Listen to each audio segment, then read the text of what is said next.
পলাশপুর গ্রামে বাবুল নামে একটি লোক ছিল।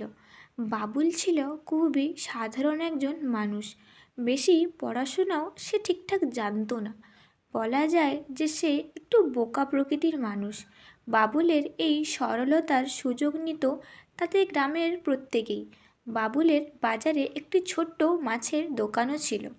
বাবুল, ও বাবুল, কোথায় গেলি রে? এত বেলা হয়ে গেল, যা এবার বাজারটা করে নিয়ে আয়। আচ্ছা ঠিক আছে, যাচ্ছি মা। এই যে বাবুলের বাবা, তোমার কি বাবুলেরকে নিয়ে কোনো চিন্তা ভাবনা হয় না নাকি? ছেলে তো বড় হচ্ছে নাকি? এবার একটা ভালো মেয়ে দেখে বাবুলের বিয়েটাও আমাদের দিয়ে দিতে হবে। এর কিছুদিনের পরে পাশের গ্রামের একটা দরিদ্র পরিবারের মেয়ে মিনার সঙ্গে বাবুলের বিয়ে দেওয়া হয়। মিনা দরিদ্র পরিবারের হলেও সে ছিল বেশ বুদ্ধিমতী। তার বুদ্ধির কোনো জবাব ছিল না। বউ, ও বউ, কোথায় গেলে গো? এসো, খাবারটা দিয়ে যাও। দেরি হয়ে যাচ্ছে যে, আমাকে আবার বাজারে যেতে হবে। যাই যাই। আচ্ছা, প্রতিদিন তুমি যে বাজারে এত মাছ নিয়ে যাও, সেই মাছের ঠিকঠাক দাম পাও তো তুমি? কোথায় যায় ওই বাকি পয়সা? আরে গিন্নি, সবাই তো মাছ নিয়ে যায়, কিন্তু আমি তো বেশি পড়াশোনা পারি না, তাই পাশের বাড়ির হাবুলকে রেখেছি পয়সার হিসেব করার জন্য। আচ্ছা বুঝেছি, হোক, তুমি এবারে বাজারে যাও, আমি কিছুক্ষণ পর যাচ্ছি। বাবুল বাজারে গিয়ে রোজকার মতো মাছ বিক্রি করে, আর হাবুল প্রত্যেক দিনের মতোই বাবুলের সরলতার সুযোগ নিয়ে টাকা পয়সা সরাতে শুরু করে। এইভাবে কিছু সময় কেটে যায়, আর হাবুল তার টাকা সরাতে ব্যস্ত থাকে। তখনই মিনা দূর থেকে হাবুলের এই সব কেরামতি দেখে ফেলে।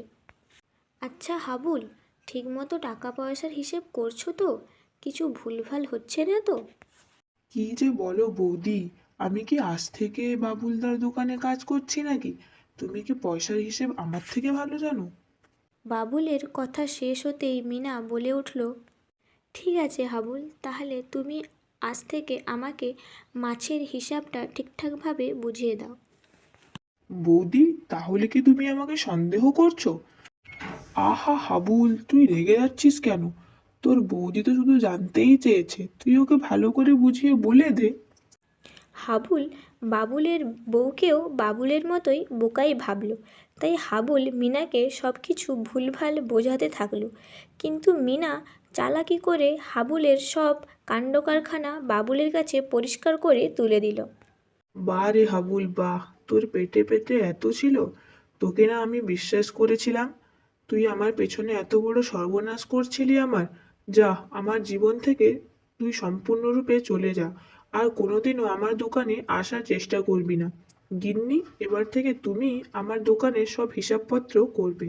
কি ছোট্ট বন্ধুরা, তোমরা এবার বুঝতে পারলে তো? সবাইকে চোখ বন্ধ করে বিশ্বাস করতে নেই। সব বন্ধু বন্ধুত্বের যোগ্য হয় না। কিছু বন্ধু হাবুলের মতো হয়। তাই সবাইকে চোখ বন্ধ করে বিশ্বাস করো না।